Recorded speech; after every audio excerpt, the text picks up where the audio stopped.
here is the drive test. Good luck. Get defensive!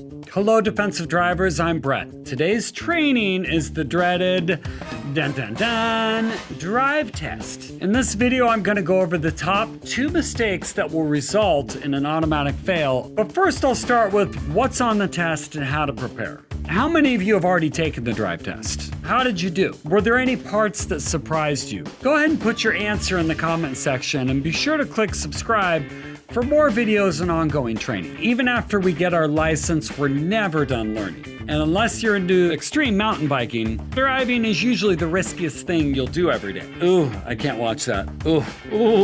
Okay, please turn it off. My toes are starting to tingle. Just kidding, that's actually me. I took the video from the internet. You get the point. Driving is probably the riskiest thing that you do. So, on the test, how does the scoring work?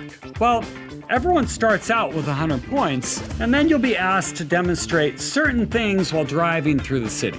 As you make driving errors, points will be deducted. You need 80 points to pass, so you could lose up to 20. So what kind of things make up your score? Well, there are a certain number of right and left turns, lane changes, stop signs and stoplights, and of course, the parking and backing maneuvers. The 4 maneuvers you will be required to demonstrate are parallel parking, backing around a corner, parking and starting on a hill, and the starting maneuver. The starting maneuver is probably the easiest. Fact check, yes, it is easiest. Basically, the examiner asks you to drive to the side of the road and stop. Then they'll say, re-enter traffic. Simple enough, right? This one requires you to signal, look in the mirrors, and then check over your shoulder before re-entering traffic.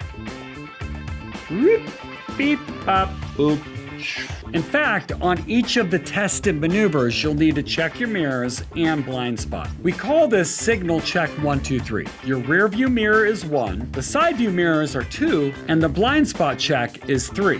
And of course, your check 2 and 3 are only to the side you're moving to. When checking your blind spot, your chin should be over your shoulder. That's how we know you've checked. Subtle glances won't cut it. We're watching. Every time you move the vehicle more than 1 car's width to the side, you'll signal check 1, 2, 3 in the direction you're moving. You'll be asked to do this several times during the test. Each of these 4 maneuvers can have 10 to 15 different ways to lose points, but don't worry, you can only lose a maximum of 4 points per maneuver. So, with the 4 maneuvers, you can lose up to 16 points, and we haven't even gotten to the rest of the test yet. For parallel parking, you pull up next to a car and reverse into a spot behind them, all while getting within 12 inches of the curb and centering the vehicle. But wait, there's more. There are 13 different ways you could lose points on that maneuver. Too many to list out in this video. However, we do go over that more in depth in our new driver workshop. Next up is the backing around a corner exercise. Now, this one surprises a lot of people because they don't really see the practical application of backing around a corner. Totally get it. So why would the state put this on the test? I personally have done this only a couple of times in bigger cities when I saw a parking space and didn't want to miss out. The reason this is on the test is because every day you'll be backing out of a driveway or maybe a parking spot at the grocery store, and the state wants to make sure you could do that safely. It's also a good indicator of how well you can move in and out of tight spaces. So, while the actual maneuver might not be as useful, it really demonstrates to the examiner your overall abilities or limitations as a driver. Backing around a corner has to be done within 18 inches of the curb. And there's a couple of safety stops that you'll want to do as well, one before you get to the sidewalk and another before you enter the street. And then you have to back up in a straight line for about 40 feet. That's basically it, but again, there's 15 different ways to lose your points on that maneuver. Our new driver workshop goes over all of that in depth, plus I'm going to teach you a killer technique that shows you how to ace this every time. Then you could go ahead and show off your driving superiority by backing into parking spots forever after. Congratulations, you win! Now go buy a cool car that you can back into a spot. For parking and starting on a hill, you'll demonstrate pulling to the side of the road and getting within 12 inches of the curb. Then you need to turn the wheel the correct way and set the parking brake. That way the car won't roll into the street if it gets bumped out of gear. Remember to always turn the wheel to the right, with one exception of uphill with a curb. In that scenario, the curb will stop your car from going into the street. Lastly, on the test, make sure to make nice and even turns. Not too wide and don't ever cut over the line. Always turn into the closest lane.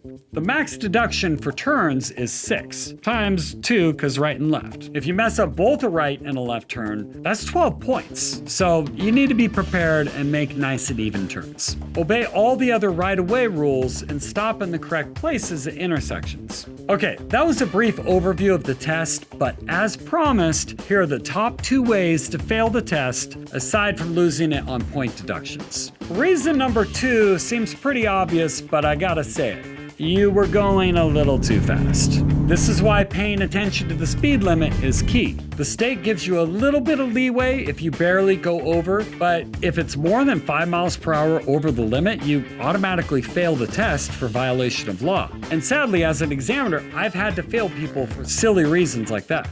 And the number 1 top reason that people fail the drive test is for not making a complete stop. Wait, what? Surely you can't be serious. I am serious, and don't call me Shirley. Probably thinking a complete stop? What? So here, I'm gonna let you watch this in real time. Now this one catches a lot of people off guard. Even if there isn't anyone coming, you're at a stop sign or want to do right on red, you first must come to a complete stop. Now this one butts heads with the conventional wisdom of, well, I wasn't hurting anything. Maybe so, but slowly rolling through a stop sign is technically a violation of law, and as an examiner, that's how we're required to grade that. Let's watch how this is supposed to be done. Now, in my humble opinion, running a red light is infinitely more dangerous than slow rolling a stop sign. However, they both fall under the same category, which is violation of law. So there you go. That's the simplified version of the test. Again, we go more in depth in our new driver workshop, and you could sign up for that course by clicking the button below.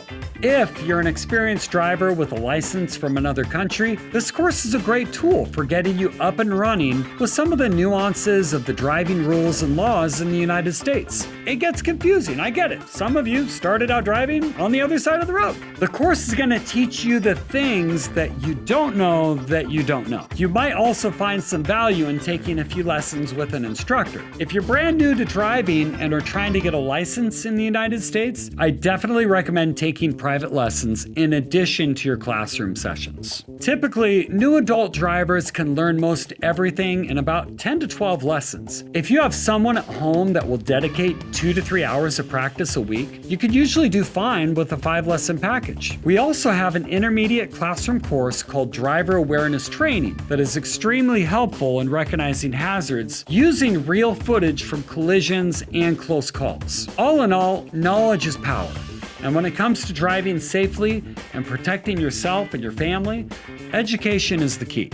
Now, we know collisions can be very costly and obviously detrimental to your health and safety. So when it comes to your driver education, sure, we want you to pass the driving test, but it's much more important to us that you're a safe driver. Any investment in this regard keeps us all safe on the road. Thank you, and we'll see you in the next video. Get defensive. Side note, I went to Target today and I had a couple people ask me where to find things, so I don't know where that came from. Oh, right, yeah, got it.